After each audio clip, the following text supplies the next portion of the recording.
দীর্ঘ ৪ মাস পর বাবার বাড়িতে যাচ্ছি, এই খুশি আসলে বোঝানোর মতো নয়। এই আনন্দটুকু একমাত্র বিবাহিত আপুরাই বুঝতে পারবে। তবে আজকের জার্নিটা আরও বেশি ভালো লাগছে, কারণ আজকে ভাই, ভাবি এবং ভাতিজি আমাকে নিতে এসেছে। আর বাবা বাড়ি যাওয়ার রাস্তাটা এত পরিমাণে সুন্দর, আমার খুবই ভালো লাগে। মানে এই রাস্তাটাতে চড়তে খুবই ভালো লাগে। তার উপর আবার ঝুম বৃষ্টি হচ্ছিল, আর বৃষ্টি ভেজা রাস্তা দেখতে আরও বেশি ভালো লাগে। যাই হোক, খুব সুন্দর একটি জার্নির মাঝখান দিয়ে আমরা বাড়িতে চলে আসলাম। তো আসার পরপরই ভাইয়া বলছে বাগানে যাবে। তো এখানে আমার হাতে দুটো যন্ত্র ধরিয়ে দিল। একটা দিয়ে আমি জানি যে গাছ ছাঁটাই করে, আর আরেকটা দিয়ে কি করে আমি জানি না। পরবর্তীতে দেখলাম যে এটা দিয়ে আম কাটে ভাইয়া।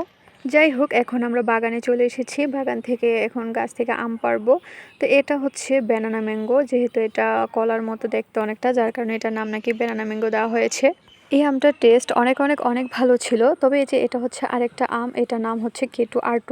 যদিও আমি এটার নাম জানি না, ভাইকে জিজ্ঞেস করেছিলাম, তারপর ভাইয়া বললো এটার নাম নাকি K2R2। তবে আসলে ভাইকে আমার সাথে দুষ্টামি করছে কিনা আমি সেটা বুঝতে পারিনি। যদি এটার নাম কেউ জেনে থাকেন তাহলে অবশ্যই জানাবেন। আমটা দেখতে কিন্তু অনেকটা আপেলের মতো লাগছিল। তবে এখানে রাউদার প্রশ্ন হচ্ছে, যদি এটা কলার মতো দেখতে হয় তাহলে এটা ব্যানানা ম্যাঙ্গো, তাহলে এটা তো আপেলের মতো দেখতে, তাহলে এটার নাম কেন অ্যাপেল ম্যাঙ্গো দেওয়া হলো না? এখানে তার এই সহজ প্রশ্নের উত্তরটা আমি দিতে পারিনি, কারণ এর কোনো ব্যাখ্যা আমার কাছে জানা ছিল না, কারণ এটার নাম কি সেটা আমি নিজেও জানি না। এখানে আজকে শুধু 2 জাতের আম পেরেছি, আরও অনেক জাতের আম আছে, পরবর্তী ভিডিওতে দেখানো হবে। এই যে আমটা কিন্তু দেখতে খুবই সুন্দর, একদম পুরো অ্যাপেলের মতো। আর হাতের অবস্থা পুরোই খারাপ আমগুলো ছিঁড়ে আর আমের কষ দিয়ে। এই আমগুলো কিন্তু একদম ফ্রেশ, এই আমগুলোতে কোনো ভেজাল নেই। শুধুমাত্র ভেজালমুক্ত আম খাওয়ার জন্যই বাবা শখের বসে এই বাগানটা করতে চেয়েছিল, প্রায় অনেক টাকা খরচ করে। 3 বছর আগে বাগানটা করেছিল, তখন কোনো ফলন হয়নি এই 3 বছরে। তো এবার আর কি ফলন হয়েছে। এই বাগানে যতগুলো গাছ আছে সবগুলো গাছই ঢাকা সাভার থেকে আনা হয়েছিল।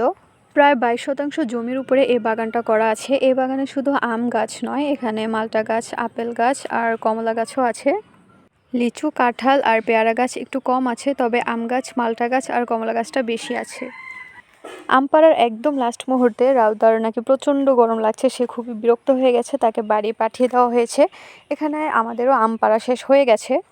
তো এই পর্যায়ে ভাই আমার হাতে একটা কাটার ধরিয়ে দিয়ে বলল যে গাছটা ছাঁটাই করে ফেলতে, কারণ গাছের থেকে যখন আম পাড়া হয় তখন সাথে সাথে গাছটা যদি ছাঁটাই করা হয় গাছটা ছোট থাকে, তেমন একটা বড় হয় না, আর গোল হয়ে অনেক ছড়ায় ডালাপালা, তখন নাকি ফলন অনেক ভালো হয়। বললাম যে আসলে আমি তো গাছ ছাঁটাই করতে পারি না, কিভাবে আন্দাজে কি ছাঁটাই করব।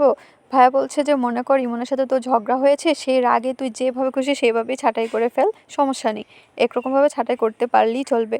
তো আমিও আমার মতো করে ছাঁটাই করা শুরু করে দিলাম।